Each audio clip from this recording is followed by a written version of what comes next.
สบายดีเด้อทุกคนพบกับสลิงอีกแล้วเด้อทุกคนเด้อวันนี้สลิงสิพาทุกคนมาปั่นข้าวแต่ว่าก่อนสิไปปั่นข้าวเขาก็เตรียมเสบียงอาหารก่อนวันนี้จัดเป็ดสองตัวแล้วก็2 เมนูสิเฮ็ดอันลาบเลือดแน่แล้วก็เส้นเลือดแปลงพร้อมกำลังโคเป็ดทารถปั่นยังบ่ทันได้มาทุกคนปั่นข้าวปิดฤดูกาลข้าวหน้าปีนี้ถ้าเบิ่งเด้อว่าสรุปแล้วเฮาสิได้ข้าวจากเป่ารถปั่นยังบ่ทันมาเพิ่นนัดประมาณตอนเทงแต่ว่าทรงนี้เฮาก็เฮ็ดกินท่าเนาะจากบ่เสียเวลาทุกคนเดี๋ยวสลิงสิขออนุญาตไปโคเป็ดซอยอ้ายซอยเปิดก่อน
แผ่น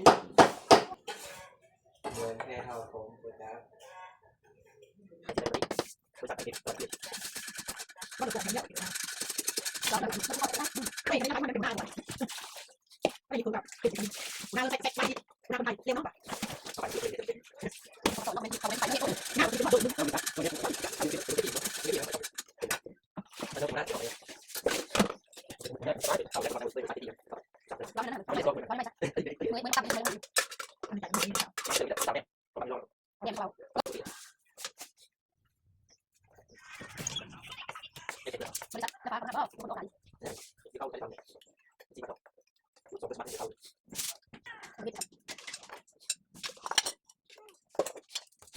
แล้วเขาใส่ชุดปะ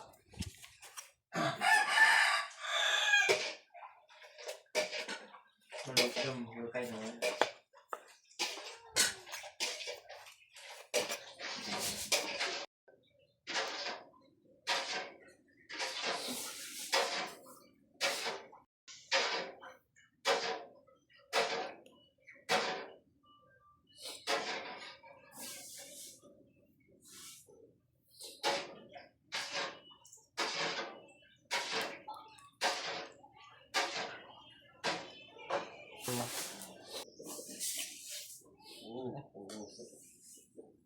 ขอข้าวสุดมากแน่นั่น เอาล่างเนาะ ตั้งเลย ถ้าในซอย3 โมงของในซอยทางเนาะถึงหลักเลย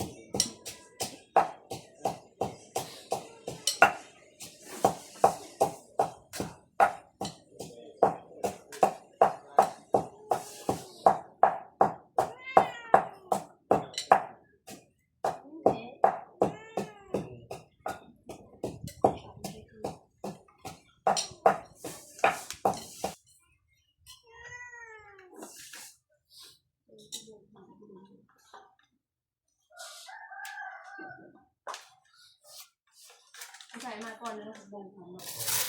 เดี๋ยว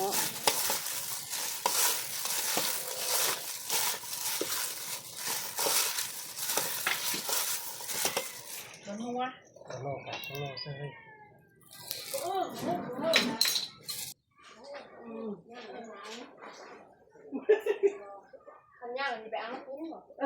อันย่างสิเอามากินมีเฮอมาเฮอแล้วแบบนี้นะ มาสั่ง เอาตอนนี้ตอนเข้าอีนี่นะเอามาชอบเธอบอก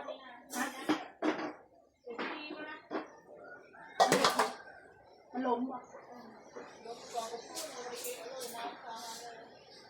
เป็นทุนหน้าเขาแล้วเอาเป๊กเลยเนี่ยมันแซ่บแล้วเนาะแต่ไม่ อันนี้ในเย็นตัวอันนี้สต้มบอก เฮ็ดซอสเริ่มบอกไม่ได้ว่าทานก็เป็นทานเจ้านั้นหมดแล้ว โอ้นะแอดไปเถอะใส่เสื้อขาวนี่โอ้ย ไม่ได้เห็นเนาะทุกเจ้า มาที่ป้า เฮ้ย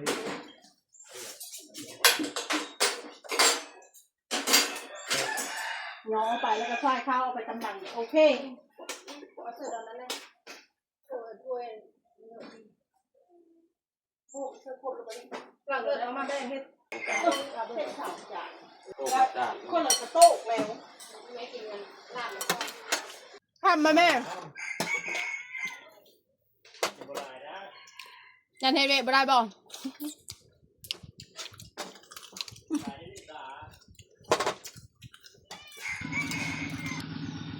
แล้วปั่นข้าวก็ได้เฮาไปได้ลงไปเบิ่งน้ำข้าวเจ้าสามกินข้าวแล้วก็ล้างถ้วยล้างบุง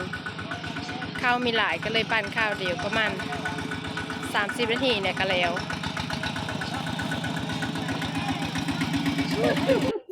เป็นไรบอกเคยโอ้บอกเคยครับแบบนี้ยุดแต่นั้นนะบ้า เป็นนันเลอร์เล้านี่นะได้จักเป้าปีนี้นั่น เต็มแล้ว ได้ลืดปีกานี่บ่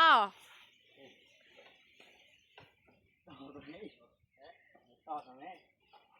ถ่ายคลิปนี่ ซ้ำเก้าบลุดบลืน ยืนเตียงถึงใน10 ปึ้ง11 รอบเรียบร้อยเริ่ม13 รอบโอ้ว่างโม่ครับปุ๊บเอาหกย่าได้ไปเอากับมากินเลย6 รอบเอาของเขามากินมันก็จะเป็นเลยเนาะไม่ใช่จ้าหนักเว้ย ปีนี้นะสรุปแล้วนะน่ะสลิงกันได้65เป่า อาจจะพร้อมเกณฑ์ดิเข้ามันตันทางเลย มื้อนี้ได้17ปั่นมื้อนี้นะเข้าเกลียวเอาดิเข้าอันรถเกลียวแล้วแม่นได้19 ไปที่ไหน